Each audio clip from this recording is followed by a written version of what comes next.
절 할게요. 예수 그리스도의 나심은 이러하니라. 그 모친 마리아가 요셉과 청혼하고 동거하기 전에 성령으로 잉태된 것이 나타났더니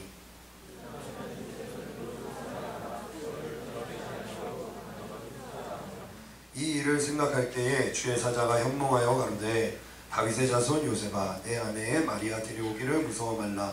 저에게 잉태된 자는 성령으로 된 것이라.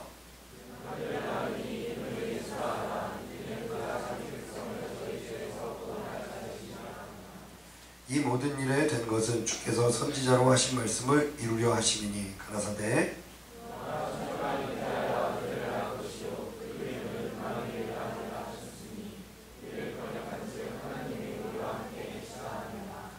요셉이 잠을 깨어 일어나서 주의 사자의 분부대로 행하여 그 아내를 데려왔으나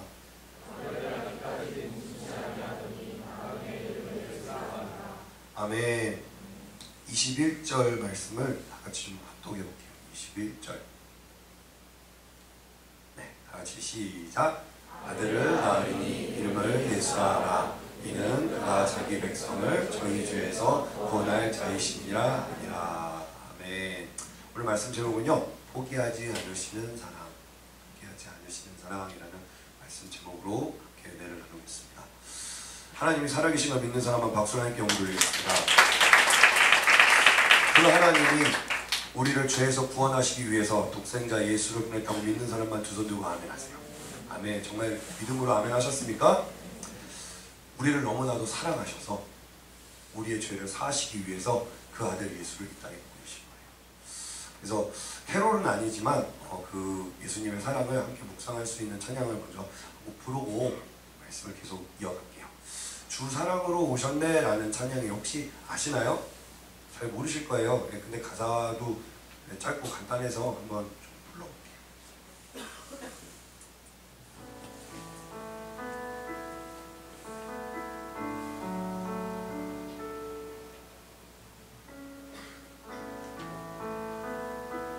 가슴에 손을 얹고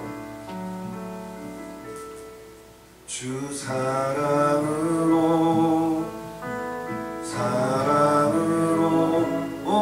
오셨네.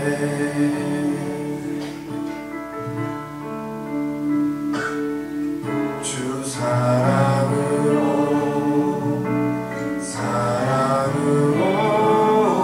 오셨네. 온 만물의 주인, 온 만물의 주님, 가장 낮은 자를 위해 주 사랑으로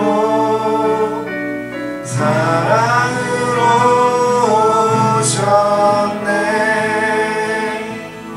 주 사랑으로 오셨네. 주 사랑으로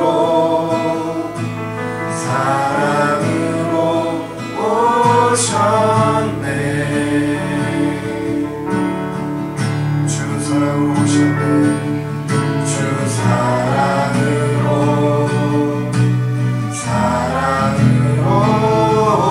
오셨네. 온 만물의 주님, 온 만물의 주님,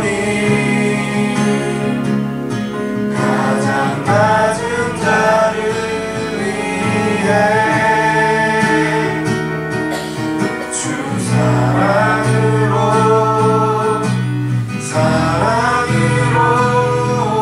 오셨네. 가슴에 손을 얹고 주 평강으로 오셨네. 주 평강으로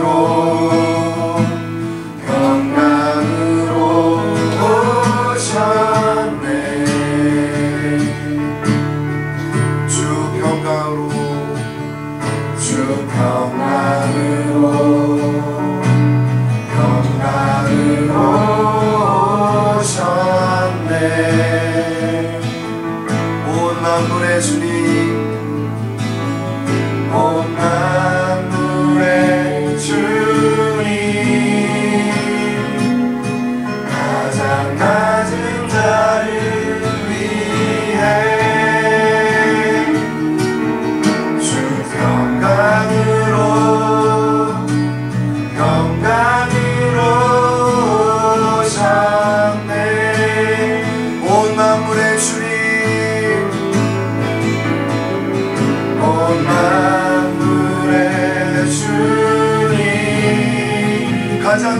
자를 위해 낮은 자를 위해 주 평강으로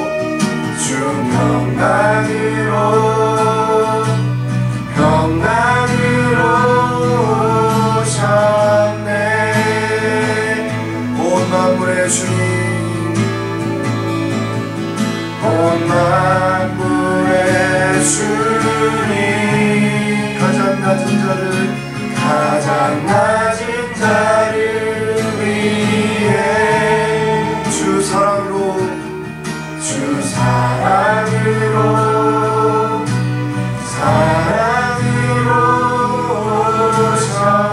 오셨네. 아멘. 주님께서 사랑으로 이 땅에 오셨습니다. 그 예수 그리스도를 믿고 구주로 영접하여 하나님께서 주시는 위로와 평강을 얻을 수 있게 되기를 주님의 이름으로 축원합니다. 하나님께서 여러분들을 너무나도 사랑하세요. 너무나도 사랑하셔서 예수를 이 땅에 보내셨는데, 근데 예수님을 구주로 영접한 사람도, 또 예수님을 믿는다고 고백하는 사람도 사실 이 땅에 살면서 죄를 짓지 않을 수가 없거든요. 그런 우리들을, 그런 연약하고 때로는 넘어지고 좌절하고 죄악 속에 빠질 수밖에 없는 우리들을 하나님은 어떠한 눈으로 바라보실까? 어제랑 그저께랑 저희 집에 조카가 왔습니다. 조카가 이제는 많이 컸어요. 6살입니다. 6살. 이제 알 것도 다 알고 뭘 하면 삼촌이 싫어하고 좋아하고 이런 걸 알아요. 근데 딱 집에 갔더니 그때가 기도 모임 가기 전, 기도 모임 가기 전인가? 아니, 목요일이었어요. 목요일날 기도회, 이제 목사님 기도회를 가기 전에 한 7시 반, 8시 정도 되는 시간이었는데 딱 집에 들어갔더니 형이랑 이제 조카가 있는 거예요. 근데 형이 이제 조카가 A형 독감에 걸렸었거든요. 우리 지금 대학부 친구들 중에서도 A형 독감에 걸려가지고 지금 좀 한 주 동안 좀 아팠던 친구들이 몇 명 있었던 것 같아요. 아무튼 A형 독감에 걸려가지고 한 주 동안 격리 수용이 되는 바람에 그 어린이집을 못 갔어요. 그래가지고 이제 저희 그 형수가 둘째를 낳았거든요. 둘째 이름이 아들이에요. 둘째는 아들인데 신이준이라고. 그래가지고 신이준 선물인가 막 이렇게 이름을 줬나봐요. 아무튼 그 둘째랑 이제 또 격리를 해야 되고 어린이집에서도 격리를 해야 되니까 이제 형이 우리 집에 데리고 온 거예요. 근데 형이 아직 퇴근 처리를 안 한 거죠. 직장에 그냥 얘기하고 잠깐 외출 나왔던 거예요. 그래가지고 퇴근 처리를 해야 된다고 나한테 좀 얘기를 좀 봐달라는 거예요. 어머니는 이제 그 1시간 정도 있다 들어오실 것 같으니까. 근데 저는 이제 배가 고팠거든요. 근데 그렇다고 삼촌이 돼서 제가 혼자 그냥 밥 차려 먹고 조카는 쪽쪽 굽고 있다가 넌 엄마 오면 먹어, 할머니 오면, 이럴 수가 없잖아요. 그래가지고 이제 제가 밥을 차려가지고 고기도 그때 프라이팬에 3점인가 있었는데 이거 갖다가 이제 얘 먹이기에도 부족할 것 같아가지고 고기도 이제 굽고 직접 만두도 끓이고 해가지고 이제 쫙 한 상을 이제 거하게 딱 차렸어요. 그래가지고 이제 조금씩 잘라가지고 진짜 안 하던 짓을 하려니까 막 온몸에 두드러기가 날 것 같은 거예요.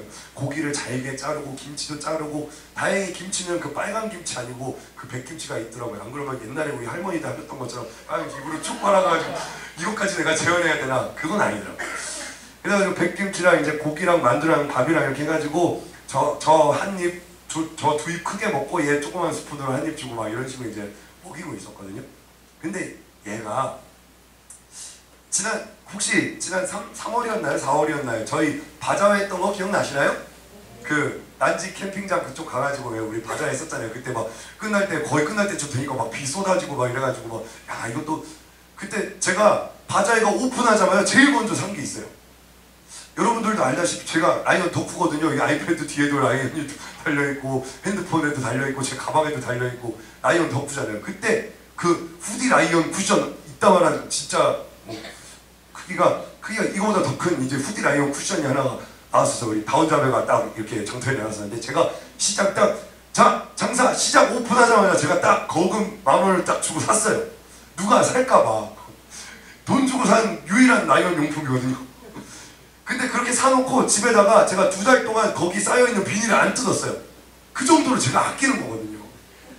그리고 2달 뒤에 비닐에서 꺼내는데 뭐 그렇다고 이걸 비부잤냐, 아니면 뭐 이렇게 쿠션으로 많이 썼냐, 아니요, 하나도 안 건드리고 그대로 정말 원본 그대로 이렇게 보존해가지고 제 딱 누우면 머리맡에 이렇게 제 옆에서 이렇게 나란히 자는 것 같은 연출을 하게끔 그렇게 해놨었어요. 그렇게 지금 몇 달째 그걸 보관하고 있었는데 얘가 그걸 갖다가 밥을 먹으면서 왔다 갔다 하는 거예요. 왔다 갔다 하면서 그 쿠션을 막 이렇게 들고 와가지고 근데 라이언 여러분 딱 보면은 곰 같잖아요. 사장물 알더라고. 아, 똑똑해. 아, 조카 바보예요. 제가 조카 자랑도 이렇게 틈틈이 하는데, 아무튼 그거 갖다가 이제 사자야 막 이러면서 막 이렇게 귀를, 아니 쿠션을 이렇게 잡아도 시원찮아요. 귀를 이렇게 자꾸 막 흔드네.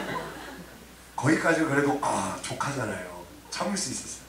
근데 얘가 기저귀를 찬 채로, 아, 기저귀 6살이 기저귀도 참 애매한데, 아무튼 그걸 찬 채로 거기 위에 깔고 앉는 거예요. 무너져 내렸어. 진짜 숟갈이 떨어질 뻔했어. 그래서 만약에 형이 만약에 술김에 제 쿠션을 그렇게 베고 잡거나 만약에 그 쿠션을 더럽히거나 했으면 아마 정말 싸웠을지도 몰라요. 이제 성인도 다 됐고 내가 형한테 맞던 그 시절이 아니잖아. 나도 이제 힘 좋고 군대도 갔다 왔고 정말 싸웠을지 모르는데, 이게 상대가 조카니까 그럴 수가 없는 거예요. 왜냐? 내가 이 쿠션보다, 이 라이언보다 이 조카를 더 사랑하거든. 참, 죄를 지어도 잘못을 해도 누가 했느냐에 따라서 그 자비와 그 허용 정도가 달라지는 것을 제가 느낄 수가 있었어요. 아, 그렇구나. 그러면서 예수님의 탄생, 이 크리스마스, 이 예수님의 탄생하는 이 장면, 이 마태복음 1장 오늘 본문 말씀이 떠오르는 거죠. 다시 한번 볼까요? 우리 마태복음 1장 18절부터 예수 그리스도의 나심은 이러하니라. 그 모친 마리아가 요셉과 정혼하고 동거하기 전에 성령으로 잉태된 것이 나타났더니, 예수님은 남자와 여자가 관계를 맺어서 그렇게 탄생을 한 게 아니에요. 성령님께서 그 마리아의 몸속에 태의 씨를 허락하셔가지고 성령으로 잉태가 된 거예요. 그래서 그 남편 요셉은 의로운 사람이에요. 이 요셉은 마리아랑 결혼을 하기로 약속이 돼 있던 사람이거든요. 근데 딱 보니까 내 아내가 되기로 한 사람이 갑자기 임신을 한 거야. 그러면 우리가 생각하기에는 이 사람이 원래 결혼하기로 한 사람 외에 다른 사람과 정사를 했구나, 관계를 가졌구나, 그래서 애를 이렇게 잉태를 하게 됐구나 라고 생각할 거 아니에요. 그래서 원래는 이때 당시에 여자가 만약에 이렇게 간음을 행하면은 그냥 돌로 쳐서 죽이고 사형에 처하는 그런 시대였어요. 그런데 이 요셉은 의로운 사람이라서 마리아를 살려주고 싶었던 거예요. 그래가지고 그냥 가만히 그냥 혼인만 파기하고 그냥 그 관계를 맺기로 한 그 사람이랑 결혼하게끔 이렇게 보내주자, 약간 이런 생각을 가지고 있었던 거예요. 그래서 남편 요셉은 의로운 사람이에요. 저를 드러내지 아니하고, 그가 혼외 정사를 해서 임신을 했다는 사실을 드러내지 아니하고 가만히 그냥 끊고자 한 거죠. 다음, 이 일을 생각할 때 주의 사자가 현몽하여 가로되, 다윗의 자손 요셉아, 내 아내 마리아 데려오기를 무서워 말라. 저에게 잉태된 자는 성령으로 된 것이라. 그러면서 하시는 말씀이, 아들을 낳으리니 이름을 예수라 하라. 이는 그가 자기 백성을 저희 죄에서 구원할 자이시니라 하니라.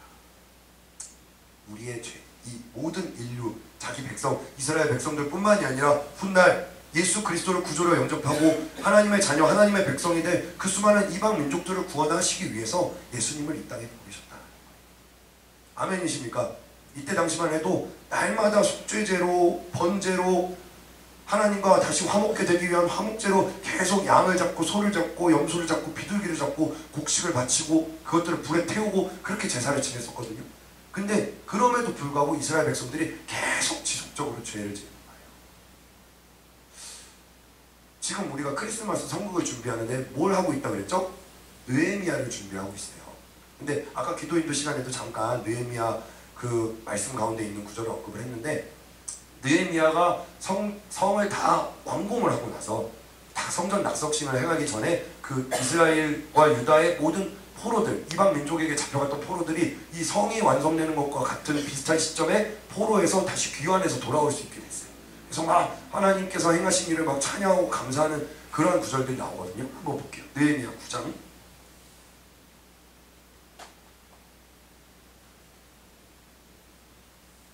느헤미야 9장 16절부터인데, 여기 보면 이 고백을, 이 찬송을 누가 하냐면 레위 지파 사람들이에요. 레위 족속은 하나님을 찬양하고 하나님께 영광을 돌리고 성소에 많은 기물들, 그리고 이런 예배와 제사에 쓰이는 모든 물품들을 섬기라고 따로 구별되어 있는 족속들이었어요. 레위 족속들은 그런 족속들이에요. 그러니까 하나님의 찬양을 맡은 자들, 하나님께 비품을 맡은 자들, 하나님께 딱 이렇게 영광 돌리기 위해 쓰이는 도구들, 성물들을 맡은 자들을 레위 족속들이라고 해요. 근데 이 족속들이 아브라함의 때로부터, 그러니까 우리 믿음의 조상 아브라함의 때로부터 지금 오늘에 있기까지, 이 느헤미야가 성을 다시 세우기까지, 성을 다시 쌓기까지 하나님께서 우리에게 행하신 그 많은 일들을 이 사람들이 찬양하고 있는 거예요. 지금으로 따지면 지금 여기 에이렌의 악기를 다루고 있는 사람들, 노트북, 앰프를 다루고 있는 사람, 카메라를 다루고 있는 사람들, 또 성소의 많은 물건들, 또 예배의 어떤 순서를 맡은 그 모든 사람들을 이야기하는 거예요. 이 모든 사람들이 하나님께 영광을 돌리고 하나님께서 행하신 일에 감사로 찬양할 수 있게 되길 주님의 이름으로 축원합니다. 따로 하나님께서 이들을 구별해 놓으셨다. 하나님을 찬양하기 위해, 하나님을 높이기 위해 하나님의 그 성물을 딱 이렇게 잘 보관하고 관리하기 위해서. 그들이 근데 고백을 하기를 아브라함의 때로부터 하나님께서 우리를 계속 인도해 주셨는데 그럼에도 불구하고 이스라엘 백성들은 계속 죄를 지었어. 계속 잘못을 했어. 실수를 했어. 하나님을 분노하시게 했어. 보세요. 16절 제가 읽어드릴게요. 저희와 우리 열조가 교만히 하고 목을 굳게 하여 주의 명령을 듣지 아니하고 거역하며 주께서 저희 가운데 행하신 기사를 생각지 아니하고. 이때 당시에 하나님께서 이스라엘 백성들 홍해를 갈라주셨죠. 광야에서 만나가 쏟아지게 하셨죠. 메추라기 때가 나타나게 하셨죠.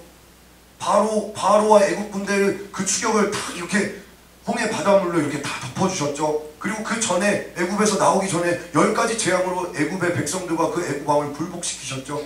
그 수많은 기사와 표적들, 구름 기둥과 불 기둥으로 그들의 가는 길을 인도해 주셨어요.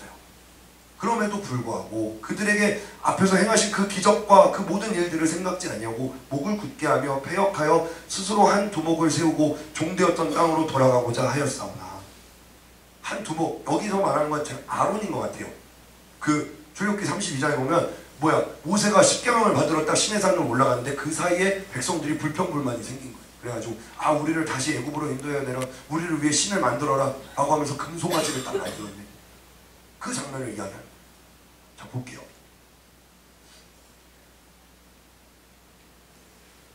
스스로 한 두목을 세우고 종되었던 땅으로 돌아가고자 하였사오나 오직 주는 사유하시는 하나님이시라. 은혜로우시며 긍휼히 여기시며 더디 노하시며 인자가 풍부하심으로 저희를 버리지 아니하셨나이다. 아멘이십니까? 하나님께서 그들이 그렇게 우상을 숭배하고 다른 하나님, 다른 지도자를 세우고 자기들끼리 정말 자기 멋대로 신앙생활하고 자기 멋대로 하나님을 섬김에도 불구하고 그들을 버리지 않으셨다. 계속 볼게요. 또 저희가 송아지를 구워 만들고 이르기를 이는 곧 너희를 인도하여 애굽에서 나오게 하신 하나님이라 하여 크게 설만하게 하나님 앞에 모욕되게 하였사오나 주께서는 연하여 긍휼을 베푸사 저희를 광야에 버리지 아니하시고 낮에는 구름 기둥으로 길을 인도하시며 밤에는 불 기둥으로 그 행할 길을 비치사 떠나게 아니하셨사오며 또 주의 선한 신 하나님의 영을 그들에게 부어주사 저희를 가르치시며 주의 만나로 저희 입에 끊어지지 않게 하시고 저희의 목마름을 인하여 물을 주시사 40년 동안을 들에서 기르시되 결핍함이 없게 하심으로 그 옷이 헤어지지 아니하여 발이 부르지 아니하였사오며 또 나라들과 족속들을 저희에게 각각 나누어 주심에 저희가 시온의 땅 곧 헤스본 왕의 땅과 바산 왕 옥의 땅을 차지하였나이다. 아멘. 하나님께서 우리가 날마다 패역하고 범죄하는 거예요. 그 이스라엘 백성들의 구조는 그거예요.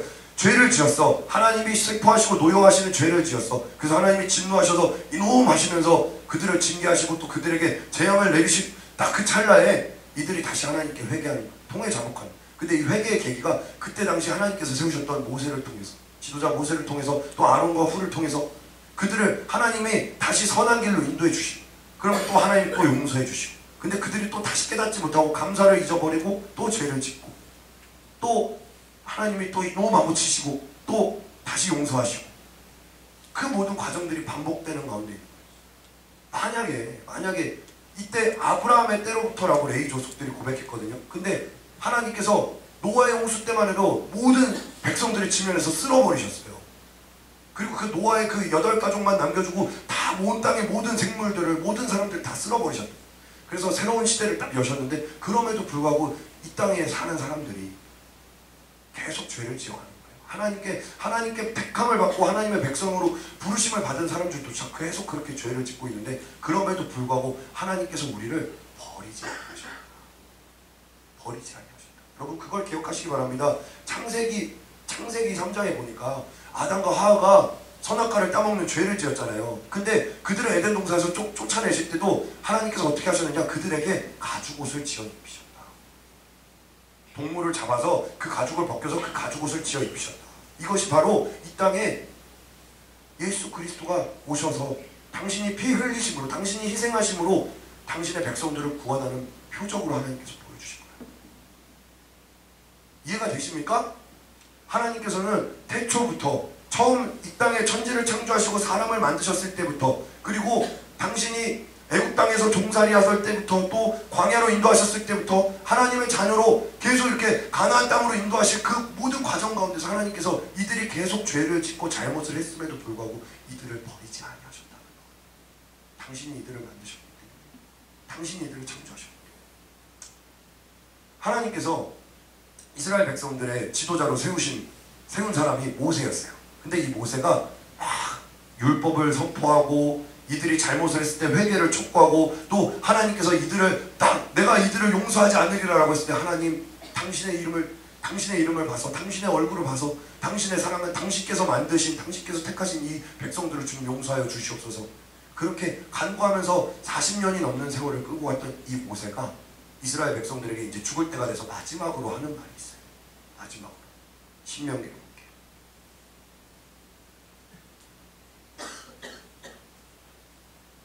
신명기 31장 1절에서 8절이에요.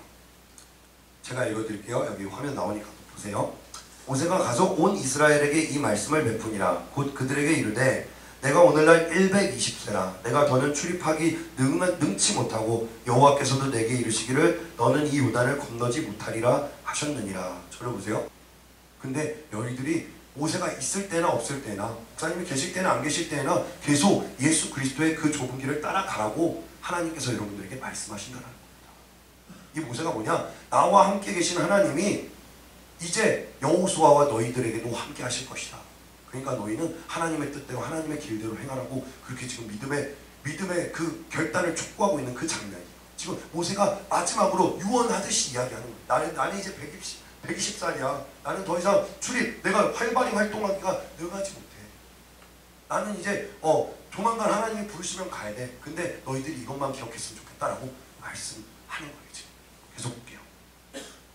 여호와께서 이미 말씀하신 것과 같이 여호수아가 너를 거느리고 건널 것이요, 나는 비록 저 가나안 땅에 들어가지 못한다. 나는 하나님의 계획이 있기 때문에 가나안 땅에 들어가지 못하지만 내 다음 세대, 내 다음을 이을 이 여호수아와 너희들은 들어가게 될 것이다 라고 그렇게 얘기하는 거예요. 너를 거느리고 건널 것이요, 내 하나님 여호와 그가 내 앞서 건너가사 이 민족들을 내 앞에서 멸하시고 너로 그 땅을 얻게 하실 것이며, 여호와께서 이미 멸하신 아모리 왕 시온과 옥과 및 그 땅에 행하신 것과 같이 그들에게도 행하실 것이라. 여호와께서 그들을 너희 앞에 붙이시리니 너희는 내가 너희에게 명한 그 모든 명령대로 그들에게 행할 것이라. 너는 마음을 강하게 하고 담대히 하라. 그들을 두려워 말라. 그들 앞에서 떨지 말라. 이는 내 하나님 여호와 그가 너와 함께 행하실 것이니라. 반드시 너를 떠나지 아니하시며 버리지 아니하시리라 하고. 아멘. 하나님께서 여러분들을 결코 떠나지 않고 버리지 아니하신다. 여러분들이 예수님 안에만 붙어있으면, 여러분들이 하나님의 그 뜻 안에만 붙어있으면, 우리의 지도자가 사라졌어, 우리 눈앞에 막 환경이 바뀌었어, 막 갑자기 성전도, 우리 그렇잖아요. 처음에 2012년에 교육관에서 나가래요. 그래가지고 나갈 때마다 야 이제 광야 시작해서 3주 만에 들어갈 줄 알았거든요. 근데 지금 6년째야. 교육관 없이 6년째 하고 있어. 3주가 6년이 됐어요. 와, 거기 실제로요, 여러분, 실제로 그 이스라엘 백성들이 애굽에서 나와서 원래 광야를 지나지 않고 빠른 길로 갔으면은 가나안 땅으로 2주면 들어가는 거였거든요. 빨리 갔으면 2주면 들어가는 그 거리를 40년에 걸쳐서 하나님께서 뺑뺑이를 돌리셨어요. 왜냐? 하나님께서 너희 광야에서 너희가 과연 마음으로 하나님을 경외하는가, 너희가 정말 하나님을 사랑하는가, 너희가 정말 하나님을 신뢰하는가를 하나님께서 보고 싶으셨기 때문에. 근데 그 광야에서 계속 또 용서받으면 또 죄 짓고, 또 하나님께서 긍휼을 베푸시면 또 죄를 짓는 그 이스라엘 백성들. 근데 그럼에도 불구하고 하나님께서 다 쓸어버릴 거야 이렇게 하지 않으시고, 그럼에도 불구하고 하나님께서 그들을 버리지 아니하셨다. 떠나지 아니하셨다. 계속 볼게요. 모세가 여호수아를 불러 온 이스라엘 목전에서 그에게 이르되 너는 마음을 강하게 하고 담대히 하라. 너는 이 백성을 거느리고 여호와께서 그들의 열조에게 주리라고 맹세하신 땅에 들어가서 그들로 그 땅을 얻게 하라. 여호와 그가 내 앞서 행하시며 너와 함께 하사 너를 떠나지 아니하시며 버리지 아니하시리니 너는 두려워 말라 놀라지 말라. 아멘. 여러분, 해가 바뀌고 여러분들이 신앙생활하는 어떤 환경이 바뀔지 모르겠어요. 여러분들 앞에 있는 예를 들어서 뭐 그럴 리 없겠지만 여러분들 다들 믿음이 장성한 정말 그 하나님이 원하시는 극상품 믿음을 가지고 있기 때문에 시옥주전서가 앞에서 없어져도 누나를 깜짝 안 해요. 좋아요. 여러분들 짱 시옥주전서가 눈앞에서 없어져도 이시대 목사님이나 천희장 목사님이 눈앞에서 없어져도 여러분 두려워 말며 놀라지 마시기 바랍니다. 하나님께서 여러분들과 떠나지 않으시고 언제 어디서나 함께 하실 거라고 믿는 사람만 박수를 함께 영광 돌리시기 바랍니다. 여러분들이 하나님의 계획 가운데 하나님께서 인도하신 그 가운데 거하기만 한다면 하나님은 언제 어디서든지 어떤 상황과 환경 가운데서든지 여러분들과 동행하신다는 걸 믿는 여러분들 되시기 주님의 이름으로 축원합니다. 하나님께서 모세가 이제 죽을 그 위기에 처해 있는 모세가 이제 죽음을 앞두고 유언하는 가운데서 너희는 두려워 말고 놀라지 마라. 나와 함께 하신 하나님 홍해를 가르시고 만나를 내리시고 구름기둥과 불기둥으로 인도하셨던 그 하나님이 이제도 너희와 함께 하실 것이다 라고 그렇게 이야기합니다. 그리고 마침내 모세가 죽었습니다. 그리고 여호수아가 이제 새로운 지도자가 되는 상황이요. 얼마나 두렵고 떨리겠어요. 얼마나 마음이 막 이렇게 궁급하겠어요. 모세는 정말 그 영적인 카리스마로 온유함이 지면의 모든 사람보다 승하던 그 모세, 그 이스라엘 그 60만 그 대군을 그 모든 백성들을 다 이끌고 하나님 뜻대로 이끌었던 그 모세가 이제 죽었어. 그 뒤를 이어가다가 얼마나 부담스럽겠어요. 근데 그때 하나님께서 이제 모세를 통해서 말씀하시는 게 아니라 직접 여호수아에게 말씀하시는 거예요. 여호수아 1장 5절 6절 볼게요. 여러분들 너무나도 잘 아시는 말씀이에요. 다 같이 합독할게요. 시작! 너의 평생에 너를 능히 당할 자 없으리니 내가 모세와 함께 있던 것 같이 너와 함께 있을 것임이라. 내가 너를 떠나지 아니하며 버리지 아니하리니 마음을 강하게 하라. 담대히 하라. 너는 이 백성으로 내가 그 조상에게 맹세하여 주리라 한 땅을 얻게 하리라. 아멘이십니까? 아멘이십니까? 내가 이 조성 목사와 함께 했던 것 같이 내가 너희와 함께 하리라. 내가 이 시대 목사와 함께 했던 것 같이 너희와 함께 하리라. 신혁주 전사와 함께 했던 것 같이 내가 너희와 함께 하리라. 하나님께서 약속하신 걸 믿는 사람은 박수 할게 올리겠습니다. 두려워 말고 놀라지 마라. 내 하나님 여호와가 지금 너와 함께 하신다. 앞으로도 너와 함께 하실 것이다. 근데요, 그럼에도 불구하고 이스라엘 백성들이 이 여호수아가 딱 새롭게 지도자로 섰는데도 계속해서 죄를 집니다. 우상을 섬기고요, 불평불만을 하고요. 하나님께서 야, 저 물건은 나에게 온전히 바쳐라 라고 했는데 그걸 또 남겨놔서 또 하나님께 죄를 짓고요. 하나님을 노하시게 하는 게 정말 여러 번이에요. 근데 그럼에도 불구하고 하나님이 그런 이스라엘 백성들을 포기하지 않으셨어요. 2018년이 이제 거의 다 가고 있습니다. 여러분들 연초에 세웠던 계획들 많으시죠? 그죠? 근데 그 중에 이룬 꿈들이 있고 이루지 못한 계획들이 분명히 있을 거예요. 근데 이루지 못한 계획들 때문에 여러분들 실망하지 마세요. 좌절하지 마세요. 그거 내년에 다시 이루면 됩니다. 아니면 지금 며칠 남지 않은 이 2018년 이 며칠 동안에 최선을 다해서 이룰 수 있는 것이라면 이루시면 됩니다. 우리가 포기하지 않으면 때가 되면 하나님께서 반드시 거두게 하신다는 거예요. 마찬가지입니다. 하나님께서도 당신의 택한 백성, 당신의 사랑하는 자녀를 절대로 포기하지 않으십니다. 비록 우리가 죄악 가운데 거할지라도, 우리가 하나님으로부터 멀어졌을지라도, 하나님께서 슬퍼하시는 그런 가운데 있을지라도 하나님께서는 우리가 다시 돌이키기로 하십니다. 주의 종들을 통해서, 모세와 여호수아를 통해서, 또 수많은 하나님께서 세우신 선지자들을 통해서 너희가 이 말씀을 듣고 말씀이 선포되어질 때에 이 예배 가운데, 이 모임 가운데 여러분들에게 마음이 찔리고 여러분들의 양심의 가책을 느끼고 여러분들에게 생각이 나는 것들이 있다라고 한다면 그것을 가지고 돌이키시는, 하나님 앞으로 다시 돌아오시는 여러분들 되시길 주님의 이름으로 축원합니다. 하나님은 우리를 포기하신 적이 없어요. 근데 우리가 하나님을 자꾸 포기하는 거예요. 하나님 앞에 어떻게 하나님이 그러실 수 있어요? 어떻게 하나님이 나한테 이러실 수 있어요? 하면서 하나님을 자꾸 포기해요. 마침내 이스라엘 백성들이 이제 광야의 시대도 지나고 가나안 땅도 들어가고 여호수아도 죽고 선지자 사무엘이 딱 남아있는 그 시기에 이 사람들이 이제 우리에게도 이제 왕이 있어야겠다. 이때 당시만 해도 이스라엘 백성들은 왕이 없었어요. 왕이 없고 선지자들, 사사들을 통해서, 제사장들을 통해서 이렇게 이끌림을 받았던 족장 시대였거든요. 근데 이제 왕을 세워달라고 막 요구를 하는, 그래서 여러분들이 잘 아시는 사울 왕이 이스라엘의 초대 왕으로 이렇게 세워지게 돼요. 근데 그때에 이 사무엘 선지자가 얘기를 하는 거예요. 너희가 하나님의 너희의 왕이 되셔야 할 텐데 다른 눈에 보이는 왕을 세웠으니까 이제 그 왕의 명한대로 행해야 될 것이다. 근데 그럼에도 불구하고 뭐야, 너희들이 이 죄악 가운데서도 하나님을 경외하고 하나님을 진실히 섬겨야 된다. 너희가 비록 왕을 구했지만, 그리고 너희들 뜻대로 너희들 마음대로 하나님께서 왕을 세우도록 허락하셨지만 너희들이 이제 해야 될 것이 있다라고 그렇게 말씀하셔요. 사무엘상 12장을 볼게요.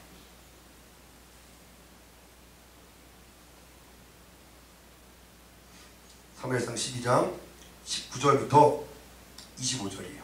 빠르게 읽을게요. 모든 백성이 사무엘에게 이르되 당신의 종들을 위하여 당신의 하나님 여호와께 기도하여 우리로 죽지 않게 하소서. 우리가 우리의 모든 죄, 그동안 지었던 우상을 숭배하고 하나님을 욕하고 불평불만하고 반역을 꾀하고 거짓을 일삼고 간음을 행하고 이방 신들 이방 민족들을 따라갔던 그런 그 모든 죄에 왕을 구하는 악을 더하였나이다. 당신이 우리의 왕이 되셔야 할 텐데, 하나님이 보이지 않는 그 하나님이 우리의 왕이 되셔야 될 텐데 눈에 보이는 왕을 구하는 죄를 더하였나이다 라고 이스라엘 백성들이 고백하고 있는 거예요. 그랬더니 사무엘이 백성에게 이르되 두려워 말라. 너희가 과연 이 모든 악을 행하였으나 여호와를 쫓는데 여호와를 따라가는 데서 돌이키지 말고 오직 너희 마음을 다하여 여호와를 섬기라. 돌이켜 유익하게도 못하며 구원하지도 못하는 헛된 것을 쫓지 말라. 그들은 헛되니라. 세상에 잘 나간다 하는 권력을 쫓고 막 좋은 직장, 돈, 명예 막 이런 것들 막 쫓아가요. 근데 그런 것들을 쫓는, 그런 세상에서 말하는 그런 헛된 것들을 쫓아가지 말고 하나님을 쫓아가라는 거예요. 꼭 그렇게 되시길 주님의 이름으로 축원합니다. 세상의 헛된 것보다 하나님을 먼저 따라가시기 바랍니다. 하나님 제일 중심으로 살자가 올해 표어였어요. 과연 나는 올 한 해 동안 어떻게 살았는가? 내 마음 중심 가운데 하나님 과연 계셨는가? 하나님 외에 다른 어떤 우상 같은 것들이 하나님보다 더 귀하게 여기는 것들이 있지는 않은가? 돌아보라는 거예요. 여호와께서는 너희로 자기 백성 삼으신 것을 기뻐하심으로, 여러분들이 비록 날마다 죄를 짓고 날마다 넘어지고 날마다 하나님으로부터 멀어지는 그런 연약한 족속일지라도, 그런 악한 족속일지라도 우리를 하나님의 백성으로 삼으신 것을 하나님께서 기뻐하십니다. 그러면서 말씀하시는 게, 그 크신 이름을 인하여 자기 백성을 버리지 아니하실 것이고 나는 너희를 위하여 기도하기를 쉬는 죄를 여호와 앞에 결단코 범치하고 선하고 의로운 도로 너희를 가르칠 것이다. 사무엘 선지자를 하나님께서 세우셨어요. 우리에게도 마찬가지예요. 우리에게도 목사님을 세우시고 전도사님을 세우시고 많은 주의 종들을 통해서 여러분들에게 계속 말씀을 공급하고 있는 거예요. 뭐야? 여러분들이 다시 선하고 의로운 도로 돌이키기를 원하시는 거예요. 계속 지속적으로 말씀을 선포합니다.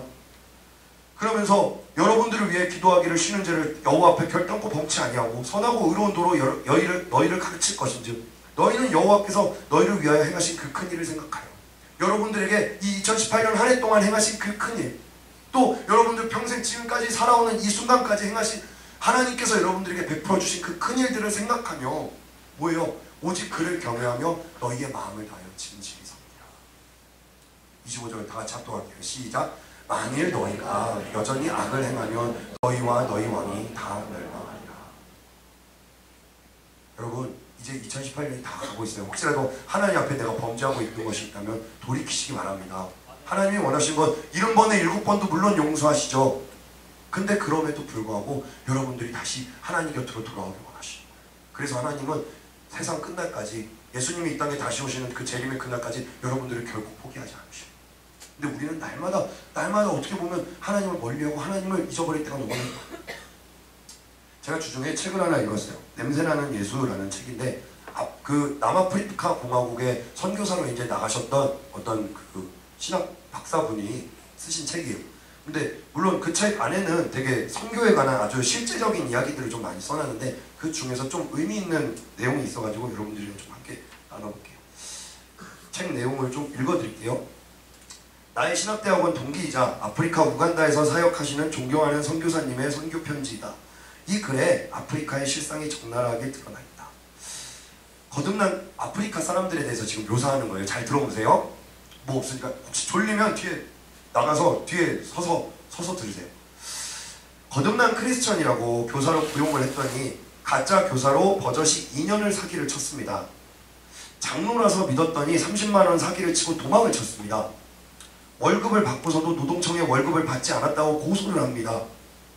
연초에 교사를 채용했더니 3일 나오다 다른 학교로 가더니 3개월분 월급을 내놓으라고 합니다.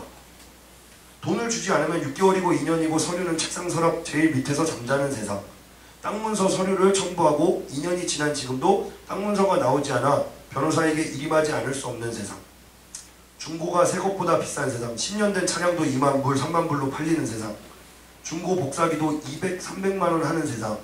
거짓말로 자기 이익을 챙기는 세상. 거짓말로 다른 사람에게 손해를 끼치는 사람. 자기 기계를 맡겨두었다가 내가 없는 사이에 훔쳐가고서는 물건을 내어놓으라고 합니다. 그것도 350만 원에 변상하든지 아니면 절도범으로 법정에 세웁니다. 그것도 거듭난 사람이라고 신실하다고 입버릇처럼 말하던 사람이었습니다. 동료 선교사가 집을 1년분 세를 내었더니 그 다음 달 주인이라는 사람이 4사람을 데리고 나타나서는 협박하며 집을 비우라고 합니다. 1년간 옥죄임으로 스트레스를 받으며 살아온 것이 기적과도 같습니다. 땅을 사러 갔더니 주인이 셋이서 서로 자기 땅이라고 주장합니다. 눈 깜짝할 사이에 물건을 훔칩니다. 지키고 있어야 하고 그렇더라도 강한 사람은 치고 들어옵니다. 더 강한 사람은 총을 들고 와서는 무차별 난사합니다. 그런 사건으로 선교지를 떠난 동료 선교사도 있습니다. 물건은 물건대로 가짜가 넘치는 세상입니다. 사람은 사람대로 가짜와 씨름해야 하는 세상입니다. 언제 어느 곳에서 내가 바보같이 당할 수도 있다고 생각하면서 하루를 지내는 것에 깊은 스트레스를 받습니다. 이게 아프리카 선교를 나간 사람들이 직접 아프리카 사람들에게 복음을 전하면서 또 그들에게 선교 활동을 하면서 겪었던 일화들이에요. 참 심각하지 않습니까? 근데 속으로 생각하면 우리는 그래도 그 정도는 아니고 우리는 야 교회 좀 나와 그러면은 예 갈게요 라고 안 가는 약간 그 정도 거짓말, 약간 애교로 봐줄 수 있는 수준. 다음에 한번 봐요, 다음에 밥 한번 먹어요, 네 이렇게 대답하고 다시 연락 안 하는 그런 수준으로 생각할 수 있잖아요. 근데요, 우리나라에 처음 기독교가 도입됐을 때 선교사들이 우리나라에 대해서 기록한 것도 이 글과 크게 다르지 않았어요. 근데 그럼에도 불구하고 이 우리나라를, 이 조선이라는 땅을 포기하지 않았던 그 수많은 선교사들의 피와 땀과 눈물이 있었기 때문에 지금 오늘 우리가 있는 거예요. 이 아프리카 선교사의 이런 일화들이 있잖아요. 그래서 떠나는 선교사들도 있고 여기에서 풍소병 때문에, 열병 때문에 죽음을 당하는 그런 선교사들도 있어요. 근데 그러면서 하는 얘기가 무엇이냐, 선교사들은 높은 사망률에도 아랑곳하지 않고 복음을 전하기 위해 성경을 들고 아프리카에 계속 들어갔다. 그들의 선교 이야기를 읽다 보면 눈물이 나오지 않을 수 없다. 진정으로 목숨을 거는 선교였기 때문이다. 제국주의 앞잡이 노릇을 하거나 타락한 선교사들도 많았으나 노예 매매를 반대하면서 아프리카 사람들을 하나님의 동등한 자녀로 옹호한 선교사들이 더 많았다. 원래 중국 선교사였던 알렉산더 맥케이는 아프리카의 우간다로 떠나면서 이런 말을 남겼다고 한다.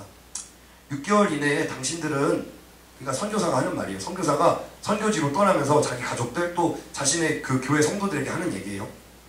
6개월 이내에 당신들은 아마 우리 중에 누군가가 죽었다는 소식을 들을 겁니다. 그 소식을 들을 때 낙담하지 말고 다른 누군가를 그 빈자리를 채울 수 있도록 즉시 보내십시오.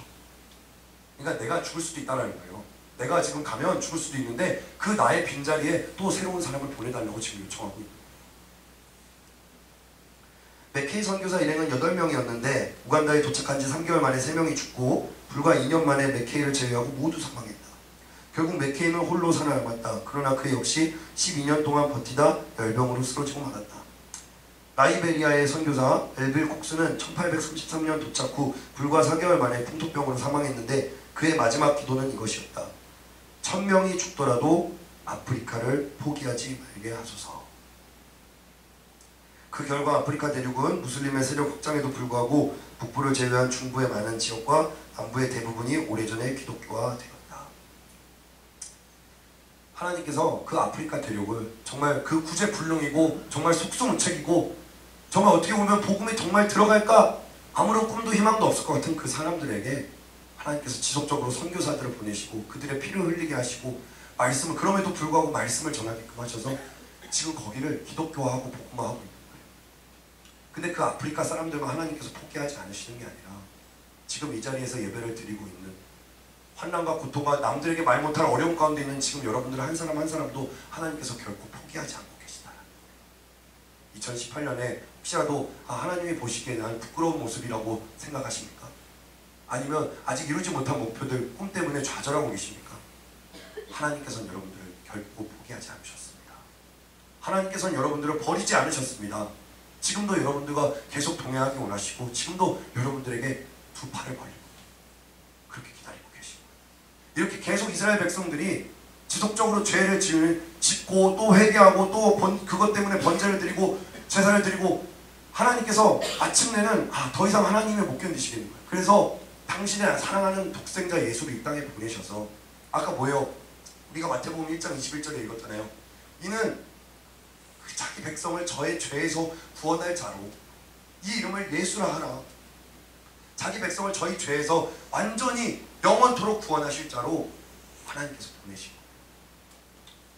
아까 마태복음은요 구약 성경에 기록되어 있는 그 수많은 예언들이 어떻게 예수 그리스도를 통하여 성취되는지를 기록한 책이에요.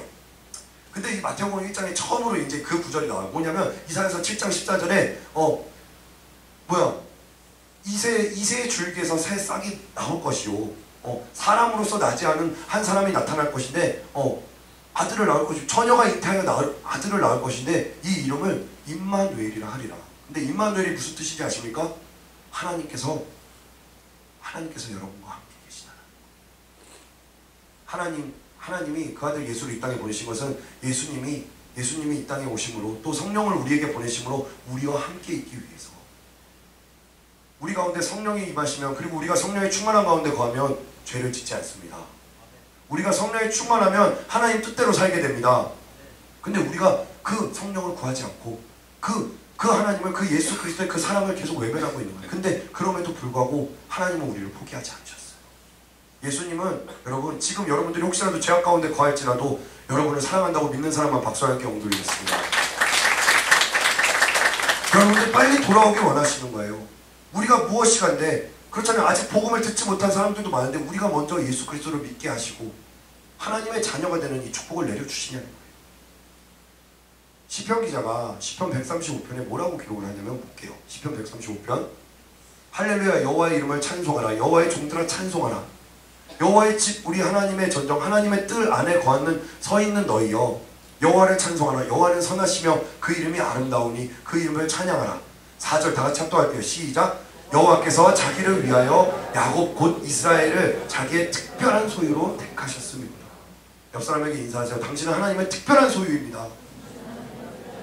당신을 위해 예수님께서 이 땅에 오셨습니다.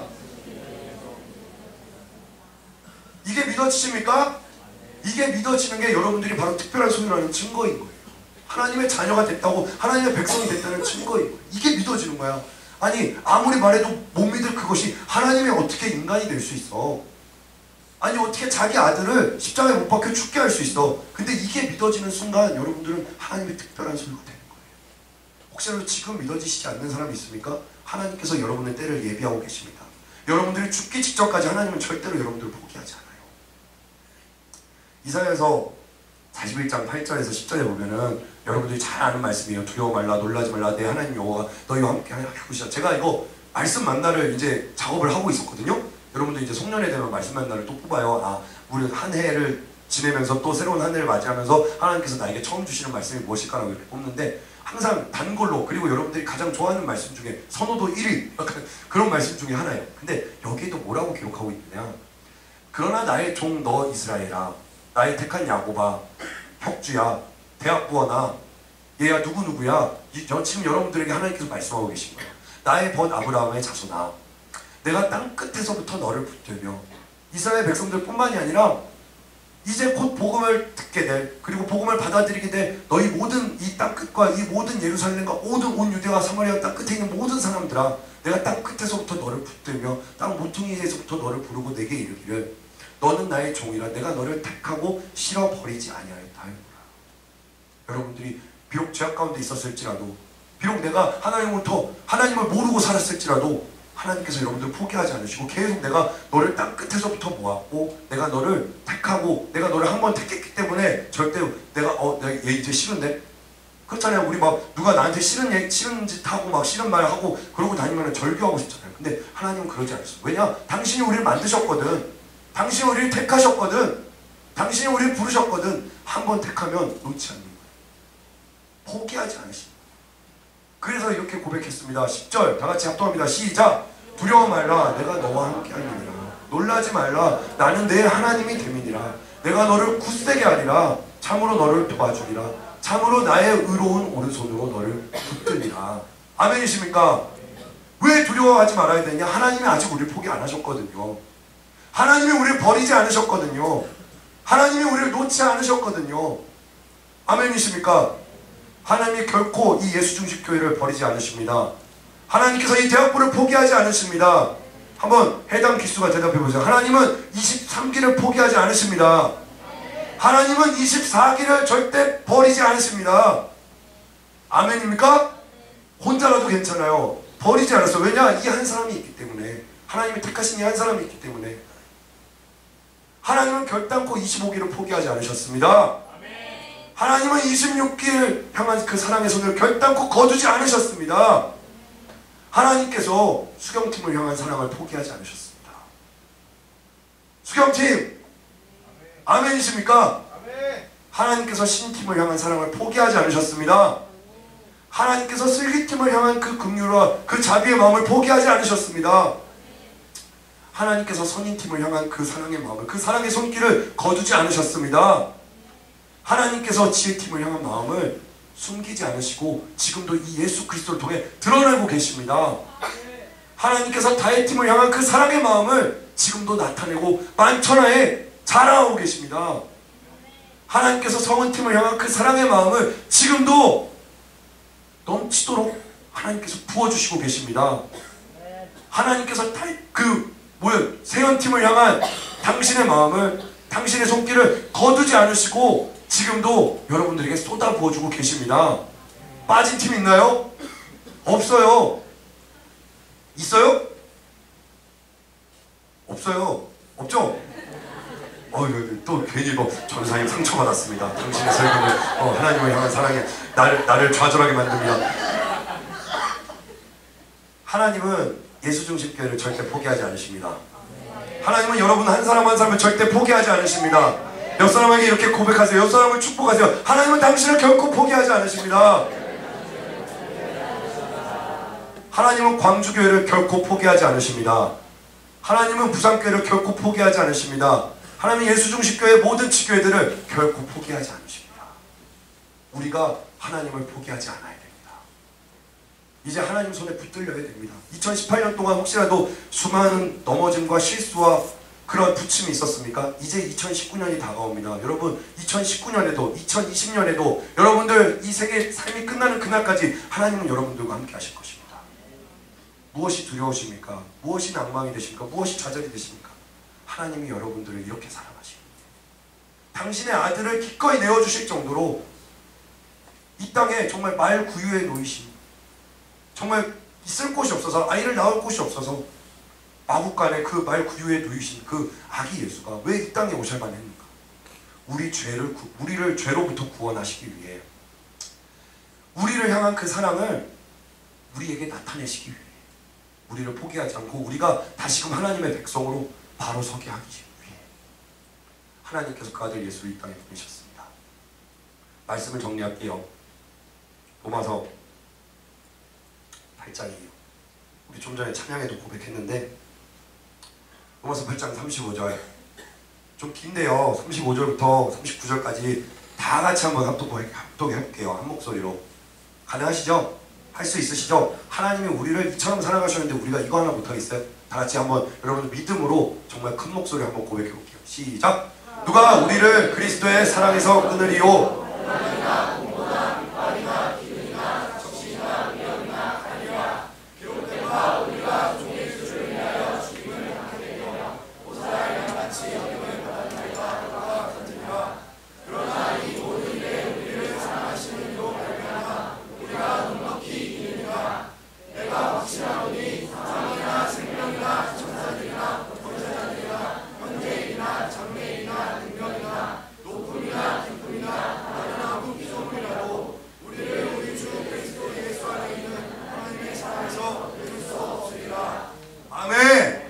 아멘이십니까?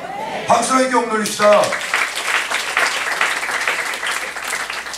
이 시간 결단하고 기도하기 원합니다. 어떻게 기도하냐? 하나님, 당신은 한 번도 나를 실망시킨 적이 없습니다.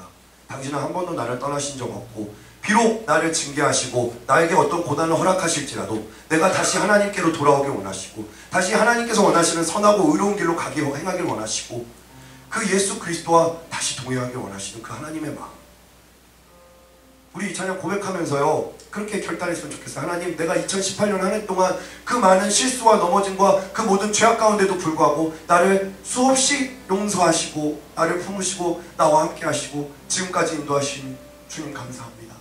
이제 2019년입니다. 이제 새로운 해를 맞이할 때 주님 변함없이 나와 동행하여 주시옵소서. 혹시라도 내가 주님의 손을 놓고 싶어질지라도 주님께서 나의 손을 계속 붙들고 계신다는 걸 내가 깨닫고, 하나님, 당신이 나를 포기하지 않으신 것처럼 언제 어디서든 어떤 상황 가운데서든 어떤 환난과 어려움이 닥쳐도 당신을 포기하지 않게 하여 주시옵소서. 나를 포기하지 않으시는 그 사람 때문에 아들 예수를 이 땅에 보내셨음을 믿습니다. 주님, 이제 그 당신은 내가 포기하지 않겠습니다. 주님을 바라보겠습니다. 주님, 영원토록 나와 함께 하여 주시옵소서. 이 찬양 같이 고백하면서 우리 기도할게요. 하나님, 한 번도 나를,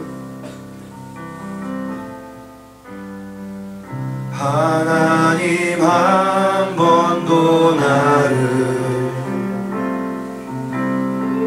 실망시킨 적 없으시고 언제나 공평과 은혜로 우리들을 지키셨네. 지나온 모든 세월들, 지나온 모든 세월들 뒤돌아보아도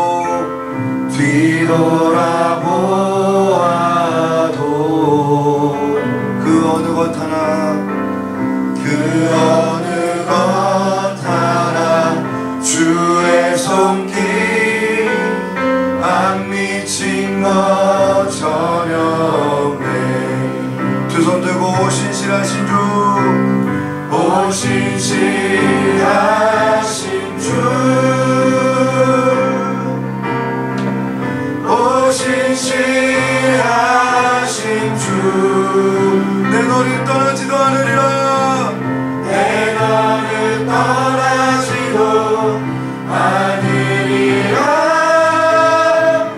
내 너를 버리지도 않으리라.